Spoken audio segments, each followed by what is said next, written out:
नमस्कार, स्वागत है आप सभी का। मैं हूं आपके साथ श्रवण तंबोली। हेडलाइन के बाद एक नजर अब तक की 4 बड़ी खबरों पर। चलिए, सबसे पहली बड़ी खबर कि आज छत्तीसगढ़ के कई जिलों में दुकान खुली रहेंगे। रखने का जो समय वो बढ़ा दिया गया। रायपुर में अब शाम 7 बजे तक दुकान खुल सकेंगी।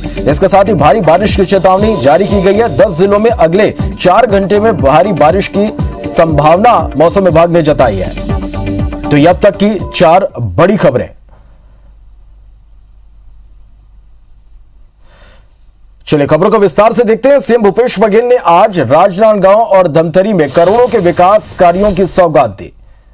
कल मुंगेली और बेमेतरा जिले में भी सौगातों की बारिश करेंगे। नमस्कार सर। तो छत्तीसगढ़ सरकार के 2.5 साल पूरे होने पर बीजेपी कल से महाअभियान शुरू करने जा रही है। छत्तीसगढ़ की ये 4 बड़ी खबरें और इसके तहत प्रदेश के सभी शक्ति केंद्रों में बीजेपी नेता कांग्रेस सरकार के 2.5 साल के कार्यकाल पर सवाल पूछेंगे। और इधर रायपुर में आज से फर्स्ट डोज लगवा चुके 18+ वालों को सेकेंड डोज लगना अब शुरू हो चुका है। सुकमा में आज पुलिस के सामने 8 जबकि किरंदुल में 5 नक्सलियों ने सरेंडर किया है। तो छत्तीसगढ़ की ये 4 बड़ी खबरें।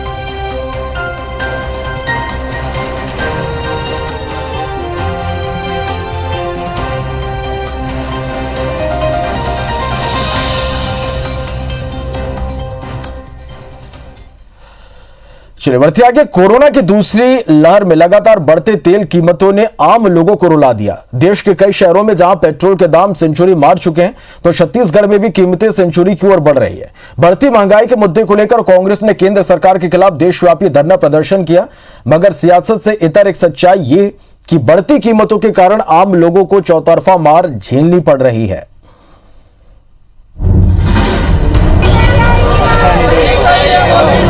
पेट्रोल डीजल की कीमतों में आग लगने से आम लोगों का गुस्सा भड़क उठा है और इस आग को और हवा दी कांग्रेस के देशव्यापी प्रदर्शन ने। हर शहर में कांग्रेसी सड़क पर उतरे और केंद्र सरकार के खिलाफ जमकर हल्ला बोला। नदियों में लाशें बह रही हैं, लोगों की नौकरियां जा रही हैं। ऐसे समय में बजाय लोगों की मदद करने के लिए, महंगाई को बढ़ाने के लिए आज पेट्रोल डीजल के दाम आसमान छू रहे हैं। इस सरकार की नींद खुलने का नाम नहीं ले रही है। इधर छत्तीसगढ़ में भी राजधानी रायपुर, बिलासपुर, दुर्ग, भिलाई, अंबिकापुर, कोरबा, जगदलपुर, राजनांदगांव और रायगढ़ समेत सभी जिला मुख्यालयों पर कांग्रेस के नेताओं और कार्यकर्ताओं ने पेट्रोल पंप के सामने बैठकर केंद्र सरकार को जमकर कोसा। राजधानी रायपुर के शास्त्री चौक स्थित पेट्रोल पंप के सामने प्रदेश कांग्रेस अध्यक्ष मोहन मरकाम खुद धरने पर बैठे। उनके साथ सांसद छाया वर्मा, विधायक कुलदीप जुनेजा, महापौर एजाज हैबर और कई बड़े कांग्रेस नेताओं ने प्रदर्शन किया। इधर कांग्रेस के प्रदर्शन को फ्लॉप शो बताते हुए भाजपा ने कहा कि कांग्रेस शून्य पर आकर अटक गई है। भाजपा और महंगाई में चोली दामन का साथ है। जब जब भाजपा आती है तो महंगाई बढ़ती नहीं, बढ़ाई जाती है। मोदी जी की सरकार देश के आम नागरिक, आम जनता के जेब में डाका डाल रही है, आम जनता को लूट रही है, आम जनता के थाली से निवाला छीन रही है। कांग्रेस की स्थिति ये हो गई कि राष्ट्रीय नेतृत्व बिखर चुका है। इतने लोग जा रहे हैं, अपनी पार्टी को संभालने में पूरी तरीके से असफल हो गए और कांग्रेस का बिखराव चुनाव आते आने वाले 3 साल में कहां तक जाएगा, ये कई राज्यों में तो अस्तित्वहीन होते जा रहे हैं, जीरो में आके अटक गए हैं। सरकारें आती जाती रहती हैं, प्रदर्शन करने वाले राजनीतिक दलों के चेहरे भी बदलते हैं, लेकिन पेट्रोल डीजल की कीमतें ऐसी हैं जो हमेशा और हर सरकार के कार्यकाल में बढ़ती आई हैं और आम जनता की कमर तोड़ती हैं। सवाल ये, क्या ऐसे प्रदर्शनों के बाद सरकार पेट्रोल डीजल की कीमतें घटाने के बारे में सोचेगी? Bureau report, IBC 24। बढ़ते आगे। छत्तीसगढ़ बीजेपी कल से कांग्रेस सरकार के खिलाफ महाअभियान की शुरुआत करने जा रही है। इस अभियान के तहत जिला अध्यक्षों, प्रभारियों और मोर्चा प्रकोष्ठों से सूची के आधार पर प्रश्न तैयार किया गया है। प्रदेश के सभी शक्ति केंद्रों में बीजेपी नेता कांग्रेस सरकार के 2.5 साल को लेकर सवाल पूछेंगे। पूर्व सीएम रमन सिंह ने कांग्रेस सरकार पर सभी मुद्दों पर झूठ बोलने का आरोप लगाया। सरगुजा के सभी संभागों में भी बीजेपी ने घर घर और गांव-गांव जाकर सरकार की असफलता गिनाने का फैसला किया है। इस पर वरिष्ठ मंत्री रविंद्र चौबे ने कहा कि जब बीजेपी नेता सवाल पूछने के लिए लोगों के पास जाएंगे तो लोग उल्टे उनसे ही सवाल करेंगे कि 15 साल में आपने युवाओं, वृद्धों, महिलाओं और बेरोजगारों के लिए क्या किया है।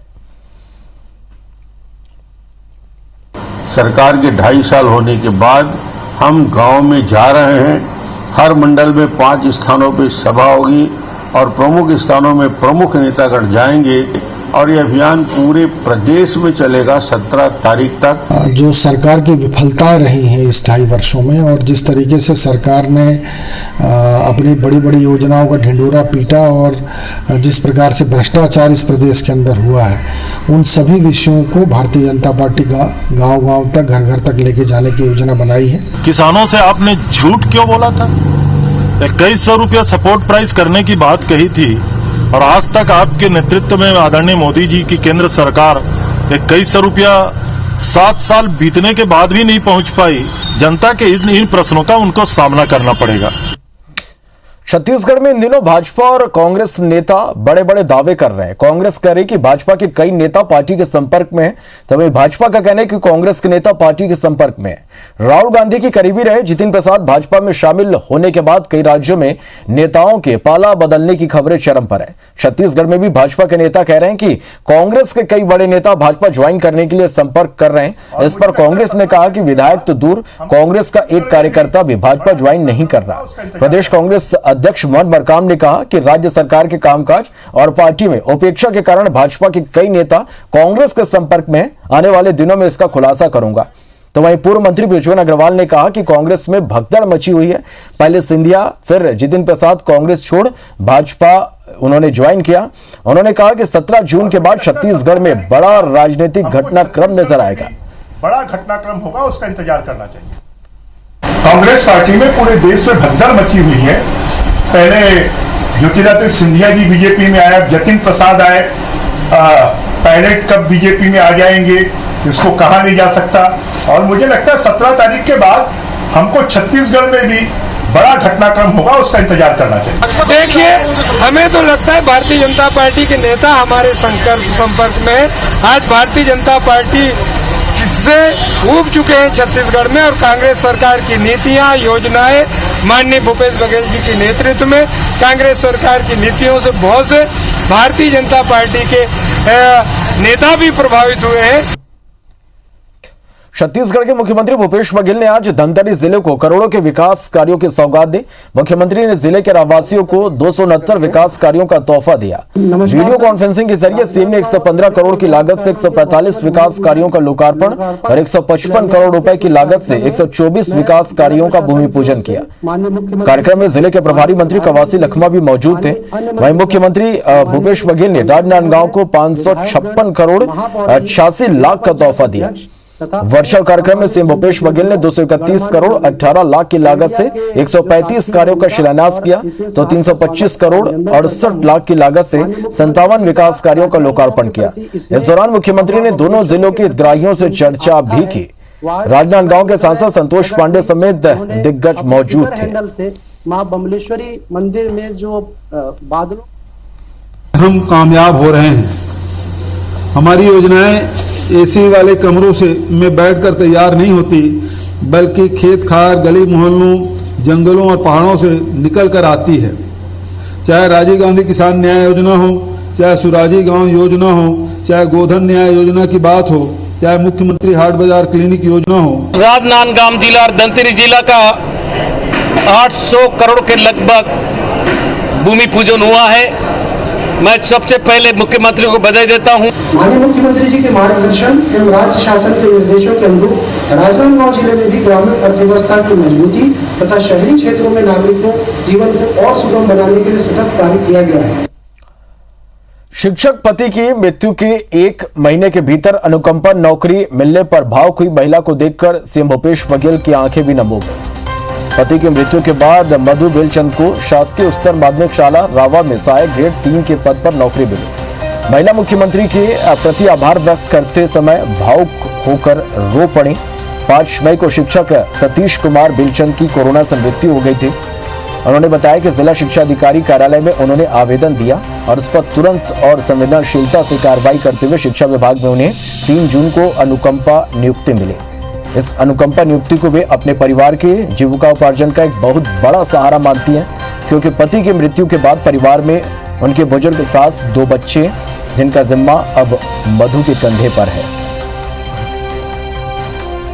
मेरे परिवार के सभी लोग अच्छे हैं जो उनसे बहुत मदद की है सर। गाँव स्कूल में मदद हुई, यही जीने की सहारा बन गई सर मेरे लिए। मेरे पति अपने घर में अकेले हैं सर, मेरे 2 बच्चे, एक सासू माँ है, उसी को मैं साथ में रखूंगी सर। केंद्र सरकार की ओर से खरीफ फसलों पर एमएसपी बढ़ाए जाने के मामले में पूर्व मुख्यमंत्री रमन सिंह ने मोदी सरकार की तारीफ की। उन्होंने कहा कि देश में खरीफ की फसल की बुआई के साथ किसानों के लिए अच्छी घोषणाएं हुई। धान का एमएसपी 1868 रुपए से बढ़ाकर 1940 रुपए किया गया। साल 2014 से मोदी सरकार ने लगातार एमएसपी बढ़ाया। लागत मूल्य से 1.5 गुना करने के लक्ष्य के अनुरूप यह घोषणा की गई है। धान के एमएसपी में 72 रुपए की बढ़ोतरी पर कांग्रेस ने तंज कसा। कृषि मंत्री रविंद्र चौबे ने इसे ऊंट के मुंह में जीरा की तरह बताया। सीधे 72 रुपये का एक वृद्धि, और आप देखेंगे कि लगातार 2014 से शुरू करके प्रधानमंत्री बनने के बाद मोदी जी ने 1868 रुपया से बढ़ के 1940 रुपया धान का हो गया, जो 1340 रुपया हुआ करता था 14 में। छत्तीसगढ़ के परिप्रेक्ष्य में जो केवल और केवल 72 रुपये की मूल्य वृद्धि केंद्र सरकार में मिनिमम सपोर्ट प्राइस में किया है, ये ऊंट के मुंह में जीरा साबित हो रहा है। बढ़ते आगे, बिलासपुर हाईकोर्ट में आज टूलकिट मामले में सुनवाई हुई। कोर्ट ने पूर्व सीएम रमन सिंह और बीजेपी के राष्ट्रीय प्रवक्ता संबित पात्रा के खिलाफ दर्ज एफआईआर पर अंतरिम रोक लगाने के अपने फैसले को लंबी सुनवाई के बाद सुरक्षित रख लिया। इसके साथ ही कोर्ट ने सरकार को नोटिस जारी कर 3 हफ्ते में जवाब पेश करने के निर्देश दिए हैं। बता दें कि पूर्व सीएम रमन सिंह और बीजेपी प्रवक्ता संबित पात्रा ने टूलकिट मामले में हाईकोर्ट में याचिका दायर कर रायपुर के सिविल लाइन थाने में दर्ज एफआईआर को चुनौती दी है। दोनों के वकील विवेक शर्मा ने याचिका में हाईकोर्ट से कहा कि जिस टूलकिट को लेकर पूर्व सीएम और पात्रा के खिलाफ अपराध दर्ज किया गया है वो पब्लिक डोमेन में उपलब्ध था और याचिकाकर्ताओं ने पब्लिक डोमेन में मौजूद उस डिजिटल नोट पर टिप्पणी की है, लिहाजा उनके खिलाफ कोई अभियोजन नहीं बनता है।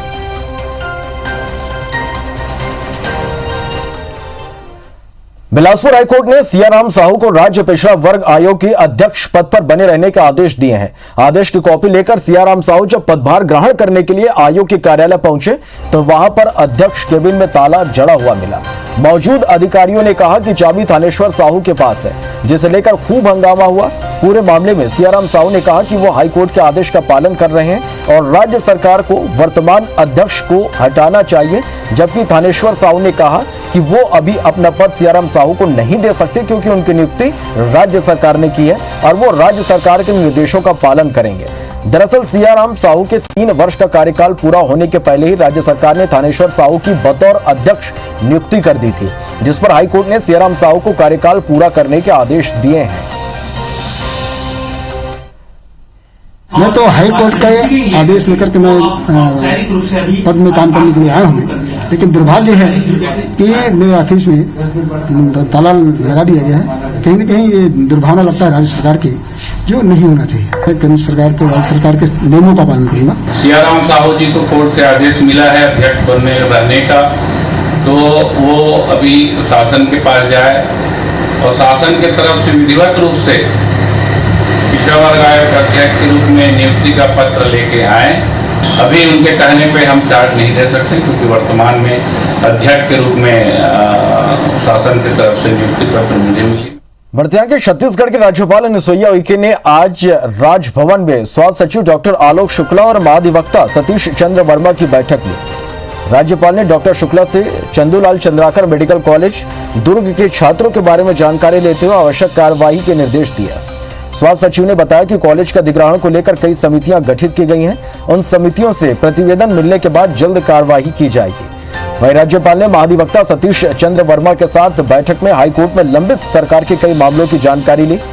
नक्सली मामले में जेलों में बंद आदिवासियों की रिहाई को लेकर भी चर्चा करते हुए राज्यपाल ने कहा कि ऐसे मामलों में जल्द सुनवाई की जाए। छत्तीसगढ़ में सभी सरकारी दफ्तर 14 जून यानी सोमवार से अनलॉक हो जाएंगे। सभी कर्मचारियों के साथ सरकारी कार्यालय खोले जाएंगे। साथ ही आम लोगों की आवाजाही पर जो रोक लगी थी वो भी हटा दी गई है। कोरोना संक्रमण की दूसरी लहर का प्रकोप बढ़ने के साथ ही मंत्रालय, डायरेक्टरेट और दूसरे सरकारी दफ्तरों में कर्मचारियों की ड्यूटी का रोस्टर बना दिया गया। पहले 50% कर्मचारियों के साथ काम किया गया। बाद में जब प्रदेश भर के जिलों में कंटेनमेंट जोन बनने लगे तो कार्यालय को बंद कर वर्क फ्रॉम होम शुरू कर दिया गया। साथ ही दफ्तरों में आम जनता की आवाजाही पर भी रोक लगा दी गई थी। संक्रमण की रफ्तार कुछ कम होने पर 50% कर्मचारियों की मौजूदगी में कामकाज शुरू किया गया था, लेकिन अब 14 जून से सभी कर्मचारियों को ड्यूटी पर आना होगा। सरकार का सख्त निर्देश है कि कार्यालयों में कोविड प्रोटोकॉल का पालन अनिवार्य रूप से किया जाए।